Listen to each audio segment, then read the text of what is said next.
تم جو ہے وہ نہیں مانتے نا قبروں کو، اور تم قبروں پہ نہیں جاتے اور تم جو ہے حاضری نہیں دیتے۔ میں نے کہا نہیں ایسی بات نہیں، ہم بزرگوں کی بڑی عزت کرتے ہیں، لیکن ظاہر ہے ان سے مانگنا شرک ہے۔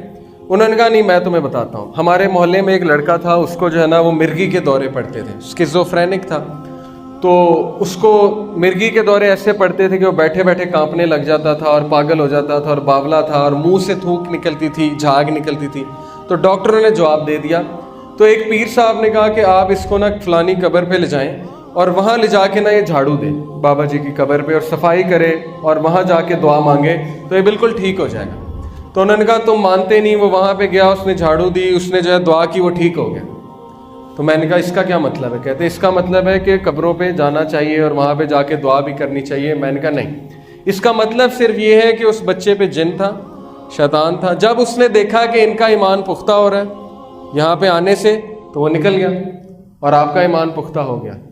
ایسی بات ہے نا۔ میں آپ کو ایک اور دلیل دیتا ہوں، دیکھیں نصارہ جو ہیں، کرسچن جو ہیں، آپ نے اکثر دیکھا ہوگا کسی ڈاکیومنٹری میں کہ وہ بھی تو جن نکالتے ہیں نا، جنہیں ایگزورسسٹ کہتے ہیں۔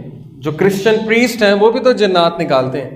تو وہ جب جن کو کہتا ہے کہ عیسیٰ کے نام پہ، عیسیٰ مسیح کے نام پہ اور مریم جو ہے ان کے نام پہ علیہ السلام، ان کے نام پہ نکل جا، یعنی وہ خدا مانتے ہیں نا عیسیٰ کو اور مریم علیہ السلام، تو وہ واقعی نکل جاتا ہے۔ تو اس کا کیا مطلب ہے کہ کیا نعوذ باللہ عیسیٰ علیہ السلام جو ہے وہ خدا ہے؟